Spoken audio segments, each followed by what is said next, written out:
সুদানের দারফুর অঞ্চলের একটি প্রশিক্ষণ হাসপাতালের উপর ভয়াবহ হামলায় অন্তত ৬৪ জন নিহত হয়েছেন। নিহতদের মধ্যে ১৩ জনই শিশু। স্থানীয় সময় শনিবার বিশ্ব স্বাস্থ্য সংস্থা জানিয়েছে, হামলার ফলে ক্ষতিগ্রস্ত হয়েছে ওই হাসপাতালটি। ক্ষমতা ও আধিপত্যের লড়াইয়ে বিপর্যস্ত উত্তর পূর্ব আফ্রিকার দেশ সুদান। দেশটির সামরিক বাহিনী ও আধা সামরিক বাহিনী র্যাপিড সাপোর্ট ফোর্স আরএসএফ এর লড়াই গড়িয়েছে ৩ বছরে। সর্বশেষ শুক্রবার আরএসএফ এর ড্রোন হামলায় একটি প্রশিক্ষণ হাসপাতাল পরিণত হয়েছে মৃত্যুকূপে।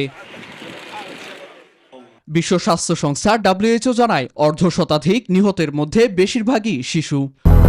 200-র বেশি সার্ভিস ও ফিচারে লেনদেনের সব বিকাশ অ্যাপে সম্ভব। সংস্থাটির মহাপরিচালক সামাজিক মাধ্যমে দেয়া এক পোস্টে জানান, নিহতদের মধ্যে রোগী ছাড়াও ২ জন নারী নার্স ও একজন পুরুষ চিকিৎসক রয়েছেন। আহত হয়েছেন বহু স্বাস্থ্যকর্মীও। হামলায় হাসপাতালটির শিশু বিভাগ, মাতৃকালীন বিভাগ এবং জরুরি বিভাগ মারাত্মকভাবে ক্ষতিগ্রস্ত হয়েছে। ফলে গুরুত্বপূর্ণ এই চিকিৎসা কেন্দ্রটি পুরোপুরি অকার্যকর বলে উদ্বেগ জানিয়েছে WHO।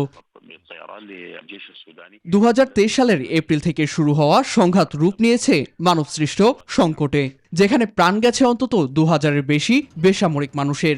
এছাড়া জোরপূর্বক বাস্তুচ্যুতের শিকার ১,২০,০০,০০০ মানুষ ও মানবিক সহায়তা প্রয়োজন আরও ৩,৩০,০০,০০০।